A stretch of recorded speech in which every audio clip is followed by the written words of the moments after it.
So Progenity was up 20% today, coming up out of nowhere on this market rebound. Now, I gave my blessing to start averaging in yesterday. I should have been like, hey, degenerately go YOLO all your money, go all in on this stock, get grandma to buy it up too. I should have said that because obviously it's up 20% today. A bunch of people made some degenerate gains on some call options as well as shares, obviously not as degenerate on shares, but I should have just been like all in, this is financial advice, whatever, okay? But you know, I have my flaws too, and we're actually going to be going over some of them as well. But if you guys don't mind dropping that like on the video, in fact smashing that like on the video, you'll save yourself a lot of pressure, because guys, this is what I'm going to do to you if you don't like the video. If you don't like the video, I'm gonna murder you! Short seller murder! Got the yellow pants on, you know what's good. Hootmoney. Anyways, let's get right into it. So here's the tweet, my friends. Here is the tweet. And if you don't follow me on Twitter already, it's Hootmoney YouTube or Hootmoney YT. Alright, so go follow me on Twitter. But anyways, here's the tweet. PROG. Not financial advice, nothing on this channel is, but this week is a good week to accumulate. Forget the squeeze. Forget it. Short squeeze gone.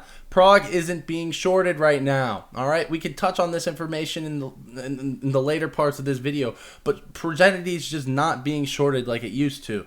Dark pool shows that it's being accumulated greatly. We went over that in yesterday's video. Ethereum possibly. Maybe Ethereum's buying in the dark pool, trying to accumulate shares again. They did, in fact, sell shares last time they updated us. Maybe they're trying to get it back, right? Buyout thesis and partnership news is still on the table. And then on top of this, I also said that it will likely see a technical bounce once it fills the gap to 108. So there was a gap on the daily chart to $1.08. 90% of the time gaps fill, but after that gaps fill, it's fair game, right? So we saw a reversal at $1.11. It didn't quite get to 108, but still 111 cents. And my personal strategy was to average in from $1.30 to $1.08, whatever price I could get it at. Now, I didn't do that because I'm an idiot and I was FOMOing thinking I could get it for an even better price. So, lesson learned, listen to your own conviction, listen to your own strategy. On top of this, many puts expired on Friday, and de-hedging could in fact fuel a rally.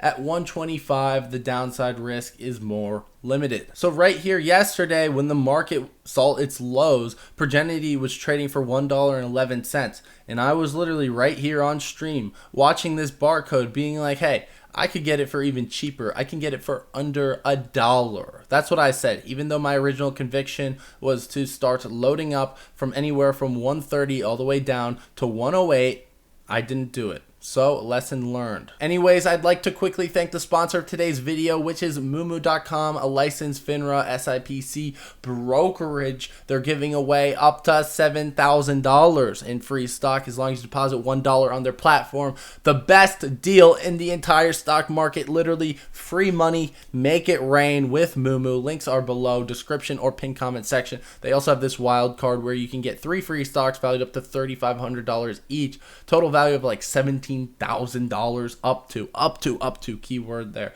but still free money. They also have this promotion lasting until February 7th where you deposit $100, you get a free share of AMC. But honestly, their normal brokerage promotion, deposit $1, get up to $7,000. I think that's an amazing deal in and of itself. So you can check out Moomoo using those links below in the description or pinned comment section. But let's get right back into it. All right, so here we have Progenity on the market Cipher market sniper. And as you guys can see, it printed that green dot on the daily candlesticks. Now, if you watched my video yesterday, you would have saw that it was about to print that green dot, right? You can anticipate the green dots on Market Cipher by just looking at it. So that's what we did yesterday. We anticipated that green dot. So now is the first time really where it's appropriate to start averaging back into it, right? The last time they gave a green means go buy signal was all the way back here on August 25th. So this is a pretty significant signal. Even on the 4-hour chart, which is a significantly lower time frame,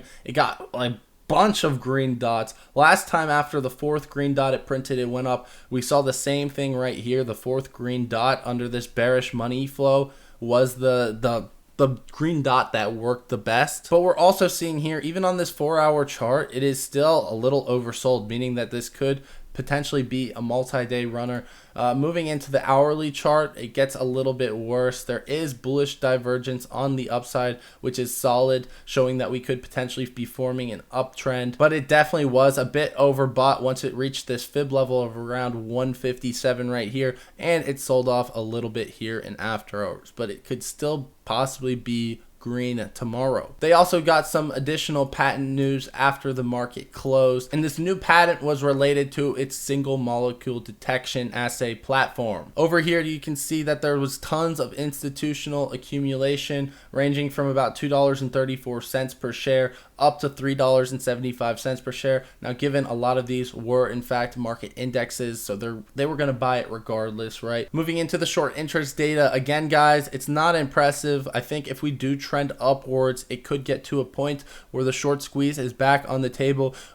We did see today that there was way more borrowed shares than returned shares, so this uptrending day for Progenity did add short interest. So potentially there could be a short squeeze on the table if we do start uptrending, but for now I'm not counting on it. And Fintel also listed at 184 on the short squeeze leaderboard, so it's not the worst stock for a short squeeze, but it's not the best. Looking at the whale flow, well, actually there wasn't any whale flow. There wasn't any bets over $10,000 in premium or more, no trades with these filters. But when you do the little Timmy on StockTwits flow right here, which is $1,000 or premium or more, it was actually pretty bullish, and there was some sweeps coming into close right here about 30 minutes before close. The biggest bet of the day was this $10,000 of premium for a call option expiring in 2023, so 360 days out. Nothing super degenerate right here, nothing too crazy. It was pretty bullish overall, 87% bullish, and bears are pretty much nowhere to be seen. Looking at the historical flow, we actually did see a nice little uptick right here in call option volume. This could be maybe a hint of what's to come. We haven't seen this high call option volume since the beginning of December, which was a completely different time, right? Progenity was on the down back then, and then it slowly bled out. Now we filled that gap. Now we are moving back up in call volume. So the options market is essentially saying, all right, Progenity, well, it's time to go back up, or at least get that nice bounce. Looking at the biggest option trades of today, one of them was selling of a put option, so that is pretty interesting. So if that was a short seller, right, them selling that put option is definitely something that is pretty bullish. They probably had way more premium than 9,000 in premium, and they lost money on it, considering that we had a very green day today and they ended up closing it. And the rest of the trades are all call options, so the big trades are not buying puts, meaning that there's probably not too much downside left. We had the highest open interest increase here in this $7.50 call option expiring February 18th, which is very interesting. Almost 7,000 in open interest. Now the option chain is not too impressive. There's a bit of a gamma ramp up to that February 18th expiration. Potentially we could see this build back if Progenity does continue to uptrend. And then we have max pain for the 128 expiration at $1.50. That's pretty much where Progenity is trading at right now. So that's what we got, my friends. Hootmoney strikes again. But this time he doesn't actually make an entry because he doesn't stick to his rules. He doesn't stick to his accumulation zone. He got greedy. He thought he was going to get a better entry. But there's tons of you that did buy in. You got to reap the rewards of some yummy profit today. Potentially we could be seeing some more bullish things in the future. However, I am going to be looking for a nice whale confirmation of an uptrend. If you get a super bullish flow, that is what I am really looking for. A bullish flow, but only having little Timmy from StockTwits making those plays. What that essentially means is from $1,000 to $10,000 in premium. It's not the conviction that I really need to start another massive run. Progenity is no stranger to having a ton of whale call options on it. So once we see that confirmation, I'm gonna shine that green light in everyone's face and we're gonna go to the moon. Anyways, that's about it. I hope you guys enjoyed. If you guys did, smash that like button. You already know what's gonna happen if you don't smash that like button. I'm gonna pull out my red lightsaber, baby. Murder gang. Anyways, I hope you guys have enjoyed. Subscribe if you guys are new, and if you like free money, check out Moomoo. Links are below in the description or pinned comment section. Anyways, guys, that's about it. See ya.